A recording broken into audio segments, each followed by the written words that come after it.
제가 세해 보니까 지난 7년간 버지니아에 있으면서 총 6번을 제가 이사를 했습니다. 참 다른 곳으로 이렇게 이사를 다녔는데 많은 경우는 이제 식구가 늘어서 좀 더 공간이 필요해서 그렇게 이사 간 경우가 많습니다. 그렇게 6번을 이사하면서 참 많은 집들을 본 것 같습니다. 집을 볼 때마다 이 집이 어떤 집인지, 그 안에 인테리어, 벽은 어떤지, 바닥은 어떤지, 건물 외관은 어떤지, 그 로케이션, 위치는 어떤지 여러 가지 것들을 많이 따지는데, 제가 가만 생각해 보니까 한 가지 정말 중요한 질문을 하지 않았었습니다. 그 질문은 뭐냐면은 이 아파트가 아니면 이 건물이 어떤 기초 위에 놓여져 있는가라는 질문은 잘 안 합니다. 왜냐면은 현대 사회 요즘 시대에 당연히 좋은 기반 위에 좋은 기초를 두고 건물을 세웠겠지라고 생각하는 경우가 굉장히 많습니다. 그래서 그렇게 기초보다는 그냥 외관적인 것들, 눈에 보이는 것들을 신경 쓸 때가 굉장히 많이 있습니다. 그런데 제가 이제 건축팀에서 모임을 하는 것을 보니까 참 이 기초가 중요하다는 것을 배웠습니다. 집을 그냥 들어가서 사는 사람은 잘 모르는데 집을 짓는 사람 입장에서는 기초만큼 중요한 것은 없습니다. 그래서 저희가 참 열심히 이 지질 검사했을 때도 기초에 대해서 참 많은 기도를 했는데, 이게 좋은 기초여야지, 좋은 땅이어야지 우리가 수월하게 땅을 파고 또 거기다가 반반한 기초를 두고, 정말 견고한 기초를 두고 그리고 나서 이제 건물을 올릴 수가 있는 것입니다. 아무리 화려한 건물도 기초가 흔들리면은 모든 것이 흔들리게 되어 있습니다. 그래서 기반, 파운데이션이라고 하는 것은 건물에서 너무나 중요한 것이고, 그래서 건축팀에서 그렇게 기도를 했던 이유가 정말 파운데이션이 중요해서 이걸 잘 다져야 되는데, 이 지질 검사에서 땅에 돌이 많고 이게 파기 힘들면은 비용이 너무나 많이 올라가는 것입니다. 왜냐하면 2배, 3배, 몇 배의 노력으로 이것을 공사를 해야 하기 때문에 시간도 그렇고 비용도 그렇고 너무나 높이 올라가는 것입니다. 왜냐하면 이 기초만큼은 우리가 잘 다져져야지, 이걸 함부로 그냥 생각 없이 했다가는 모든 것이 무너지기 때문에 그렇습니다. 오늘 본문에 나와 있는 이 집 짓는 자의 비유는 이 평지 설교, 예수님께서 12제자를 선택하시고 기도하는 가운데 산중에서 그렇게 기도하는 가운데 선택하셔서 내려오셔서 이 12사도를 부르셨습니다. 그러고 나서 이 평지에 내려오셔서 말씀을 전하기 시작하는데, 이 말씀이 이 산상수훈 말씀이랑 굉장히 비슷합니다. 마태복음 5장, 6장, 7장에 나와 있는 저희가 흔히 말하는 산상수훈이라는 그 말, 산에서 예수님께서 전하신 그 말씀, 그 가르침과 굉장히 비슷한데, 근데 그 로케이션, 장소가 다르기 때문에 많은 성경학자들이 이게 아마 다른 설교일 거다라고 말을 합니다. 근데 대부분 유명한 목사님들이 이렇게 집회를 다니시면서 하시는 게 비슷한 말씀을 많이 하십니다. 그것이 레파토리가 없어서가 아니라 정말 새로운 데를 갔을 때는 가장 중요한 말씀, 가장 성도들에게 힘이 될 말씀, 그 말씀을 전하고자 해서 사실은 비슷한 말씀을 많이 할 때가 많이 있습니다.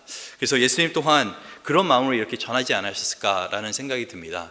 정말 제자들에게, 이제 막 제자들 12명을 뽑으셨는데 이제 이들에게 하나님 나라의 그 놀라운 신비를, 이제 하나님 나라의 그 복의 개념에 대해서 가르쳐 주셨고, 또 정말 하나님 나라에서 사랑은 어떻게 다른지, 원수까지 사랑할 수 있는 그 사랑이 하나님 나라의 사랑이라는 것을 가르쳐 줬고, 또 하나님 나라에서는 남을 판단하기보다는 나를 먼저 돌아보는 것이 중요하다라고 말씀하셨고, 또 외식하는 자가 되지 말아라, 여러 가지 비유의 말씀들을 하시면서 중요한 것은 겉으로 드러나는 것이 아니라 정말 내 내면에 있는 그 마음, 거기서부터 모든 것이 시작된다고 그렇게 어제 본문에서는 가르쳐 주셨습니다. 그래서 많은 사람들이 이 신앙의 모습은 있는데 열매가 없는 그 이유는 그 마음 안이 잘못됐기 때문에 그렇다, 그 외식하는 그 모습 때문에 그렇다라고 그렇게 가르쳐 주셨습니다. 그래서 오늘 본문에서 이 설교 말씀을 마무리하시는데 마지막으로 하시는 말씀이 신앙의 기초를 잘 다지라고 그렇게 말씀하고 계십니다. 오늘 본문 46절에 이렇게 성경이 기록합니다.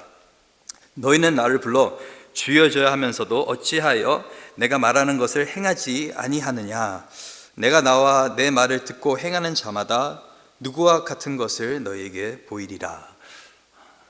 말로는 너희가 나한테 주여 주여, Lord, Lord라고 말하는데 그것은 아무 소용이 없다. 마태복음 7장에 동일한 얘기가 나와 있는데 한테 주여 주여 하는 자마다 다 천국에 들어갈 것이 아니요 다만 하늘에 계신 내 아버지의 뜻대로 행하는 자야 들어간다고 예수님께서 말씀하셨습니다.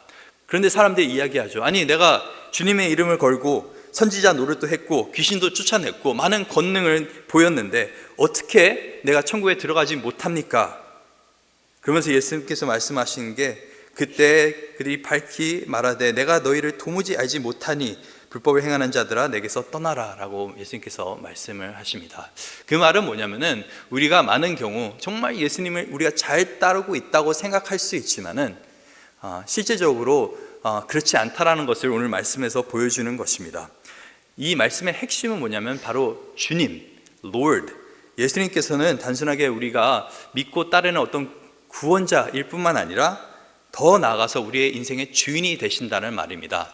많은 경우 우리가 예수님을 주여 주여 주님이라고 부르지만은 우리의 인생의 주인은 누구로 살아가고 있습니까? 내가 주인이 되어서 살아가는 경우가 굉장히 많이 있습니다. 나는 예수님께서 이 땅 가운데 보내신 청지기인데, 나는 그냥 예수님을 섬기는 종이고 섬기는 자고 사역자인데, 근데 많은 경우 사실 살다 보면은 내 뜻대로 행하려고 할 때가 있고 내 생각대로 하려고 할 때가 있고, 종교라고 하는 어떤 겉모습은 있을 수 있지만은 실제적으로는 내가 원하는 것을 추구하면서 살아갈 때가 굉장히 많이 있습니다. 그런데 오늘 본문 말씀이 말해주고 있는 것은, 이 신앙생활이라고 하는 것은 단순하게 지식을 쌓는 것이 아니라 변화가 일어나는 것이 신앙생활이라고 성경 말씀은 우리에게 전하고 있습니다. 영어로 쉽게 말씀드리자면은 information, 정보가 아니라 transformation이라고 하는 것입니다.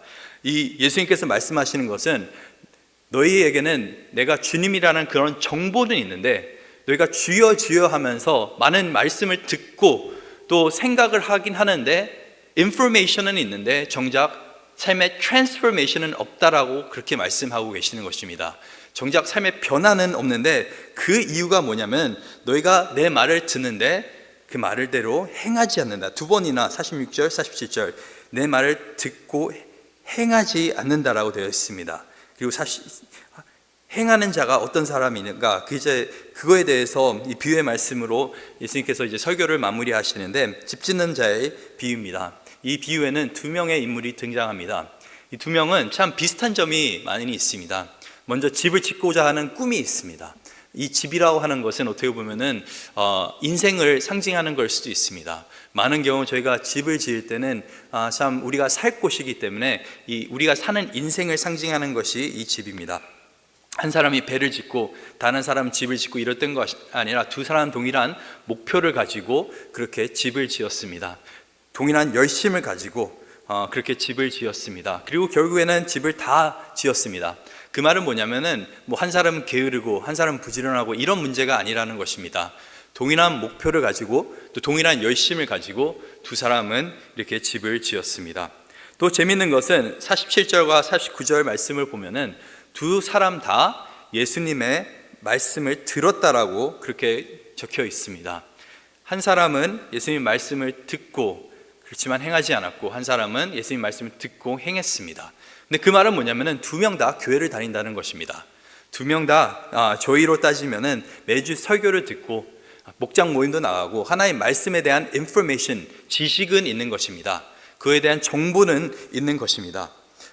그래서 두 사람 동일하게 어떻게 보면은 신앙생활을 하면서 하나님의 말씀을 듣는 그런 자리에 있는데, 근데 이들의 차이점은 무엇입니까? 바로 이들의 기초가 다른 것입니다. 삶의 기초, 신앙의 기초가 완전히 다른 것입니다.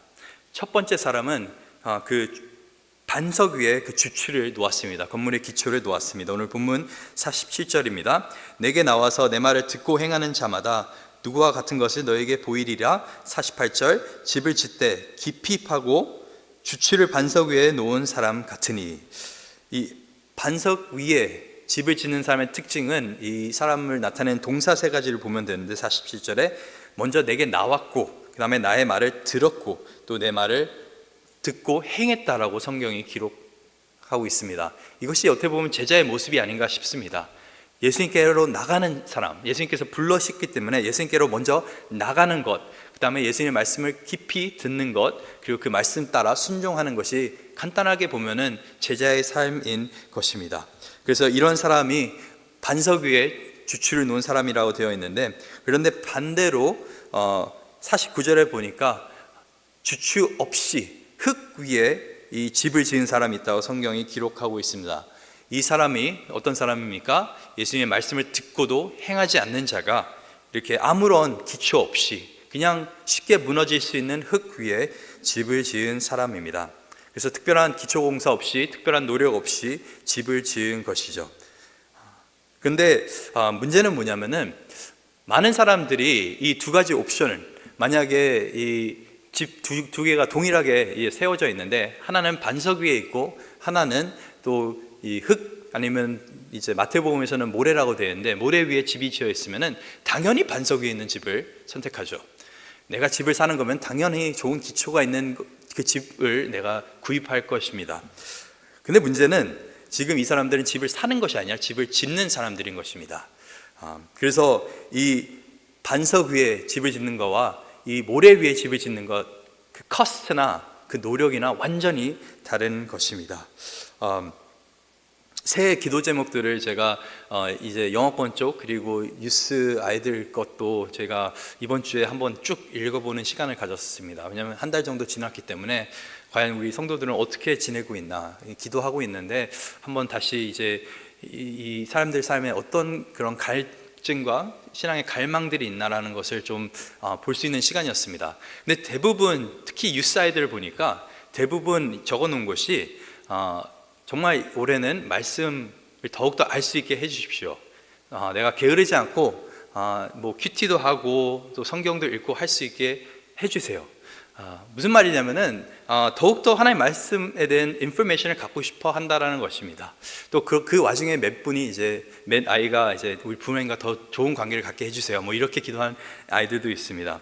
근데 보면은 아이들은 대부분 인포메이션을 원합니다. 더 많은 것을 알기 원하고, 하나님을 알기 원하고, 또 하나님과 교제하기 원하는데, 근데 그 중에 놀랍게도 단 한 명도 내가 올해 정말 변하고 싶습니다 라고 적은 아이는 한 명도 없었습니다. 그 말은 뭐냐면, 현대사회는 인포메이션은 갈구하는데 트랜스포메이션, 변화는 그렇게 원하지 않습니다. 왜 그런지 아십니까? 정보를 습득하는 것은 그 어떠한 노력도 들지 않습니다. 그냥 너무나 쉽게 한 귀로 듣고 그냥 생각하고 내가 원하지 않으면 한 귀로 흘려보내는 것이 정보인 것입니다. 그런데 변화, 트랜스포메이션은 어떻습니까? 내 살을 깎는 그런 고통이 있습니다. 내 자신을 죽이는 그런 노력이 있어야 되는 것입니다. 정말 삶 가운데 정말 처절하게 나의 생각대로 사는 것이 아니라 하나님의 말씀을 붙잡고 사는 그런 노력이 있는 것입니다. 이것이 반석 위에 집을 짓는 사람입니다. 반석 위에 집을 짓는 사람은 많은 시간과 많은 땀을 흘려가면서 많은 수고와 많은 비용을 들여서 이렇게 집을 짓게 됩니다. 오늘 본문 48절에 보니까 집을 짓되 깊이 파고 주추를 반석 위에 놓는 사람과 같으니, 깊이 파고 주추를 반석 위에 놓는다라고 되어 있습니다. 제가 지난주 토요일 날에 이제 성도님들께서 화이트하우스 근처에 돌을 이렇게 놓으셨죠. 왜냐하면 새 가족 이제 성경 공부를 하는데 그쪽이 너무나 지퍽지퍽해진다고 해서 이제 돌을 이렇게 쫙 놨습니다. 그래서 주중에 사역자들이 그 돌을 미리 좀 배치한다고 들었는데, 그 돌 한 개가 얼마나 무거운지 참 너무나 힘들었었습니다. 그래서 돌을 사실은 다 깔아놨습니다. 깔아놨는데 보니까 나쁘지 않은 것 같아요. 뭐 적당히 밟아도 되고, 그렇게 해서 저희가 얘기했던 거는 뭐 따로 공사할 거 없이 그냥 돌 깔아놓고 다니면 되겠네요라 했는데, 근데 거기서 이제 저희 이제 신종훈 전사님께서 말씀하신 것이 이렇게 하면 절대 안 됩니다. 왜냐면은 이게 땅을 파고 돌을 넣지 않으면 이게 흔들려 버리기 때문에 이제 밟을 때마다 이제 소리가 나고 흔들리고 이제 쉽게 무너질 수 있다라고 하는 것이죠. 저는 생각으로 그렇게 했습니다. 근데 너무나 많은 노력이 들어가는데 이것을 위해서. 그런데 정말 뭔가가 오래 남기를 원한다면은 그 노력이 분명히 필요한 것입니다. 그래서 보니까 이제 공사해 놓은 거 이제 나중에 보니까 참 그 땅을 이렇게 잘 이렇게 하셔서 돌을 이렇게 해놔서 이제 오랫동안 그걸 쓸 수 있게 되어 있더라고요. 근데 이렇게 기초를 놓는 것, 반석을 땅에다 놓는 것은 너무나 힘든 일입니다. 예수 그리스도를 삶의 기초로 놓고 신앙의 중심으로 놓고 산다는 것, 정말 힘든 일입니다. 너무나 어려운 일입니다. 그냥 말씀을 듣고, 주일날 말씀을 듣고 삶 가운데서 6일 동안 그냥 내가 원하는 대로 살아가는 것, 전혀 어렵지 않습니다. 물론 2시간 오셔서 예배 드리는 것 자체도 힘들다고 하시는 분도 있을 수 있는데 사실 그런 어떠한 노력도 들지 않습니다. 인포메이션만 얻기 원한다면.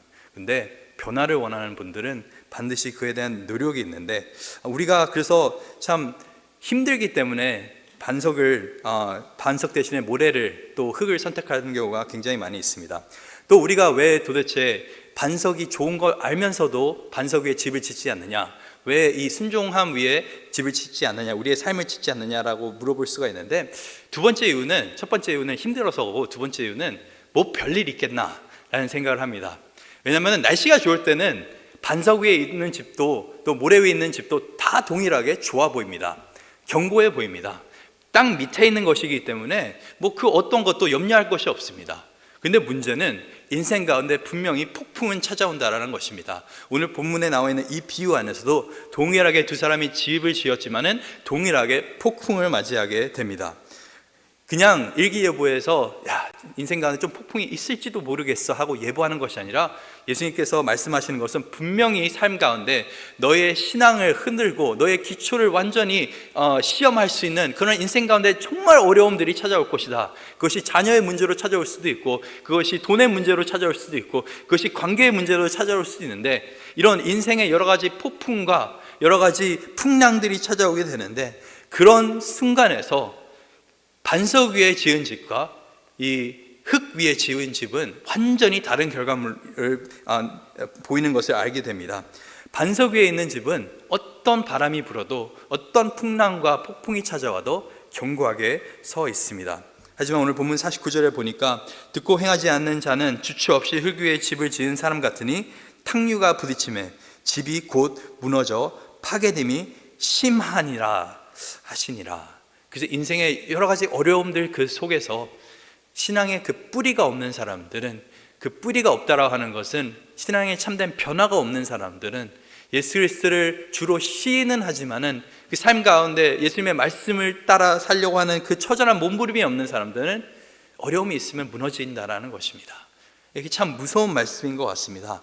신앙생활을 적당히 하는 것이 어떻게 보면 우리는 이 정도 했으면 됐다라고 생각하는 경우가 굉장히 많이 있는데 내가 이 순간에 조금 더 열심히 조금 더 노력해서 정말 나의 몸을 치면서까지 하나님의 말씀을 붙잡다 보면은 그것이 결국엔 우리에게도 좋은 일인 것입니다. 우리에게도 견고하게 서 있을 수 있는 힘을 능력을 허락하는 것입니다. 인생의 폭풍은 반드시 찾아옵니다. 그리고 언젠가는 그 마지막 폭풍 하나님의 심판이라는 폭풍이 찾아오게 됩니다. 이런 하나님의 놀라운 그 심판 앞에서 누가 감히 설 수 있겠습니까? 예수님께서 말씀하시는 것이 내 말 위에 기초를 두고 그 신앙을 두고 그 삶의 모든 것을 둔 사람은 그 어떠한 상황이 찾아와도 절대로 무너지지 않는다라고 오늘 본문에서 약속하고 계시는 것입니다. 우리가 인생 가운데 뭐 멋진 창틀이 있는 것도 중요하고 이쁜 커프텐을 다는 것도 중요하고 바닥 좋은 자재로 깔아놓는 것도 중요합니다. 외관적인 것들, 실용적인 것들 너무나 중요합니다. 근데 우리가 삶 가운데서 하는 그 모든 노력들이 신앙이 우리의 기초가 말씀 위에 서 있지 않으면 순종 위에 서 있지 않으면 예수 그리스도 위에 서 있지 않으면 아무런 소용이 없다라는 것을 오늘 본문이 다시 상기해주고 있습니다. 오늘 하루도 단순하게 인포메이션이 아닌 정말 변화, 트랜스포메이션을 갈망하면서 살아갈 수 있는 저와 여러분들 있기를 간절히 소망합니다.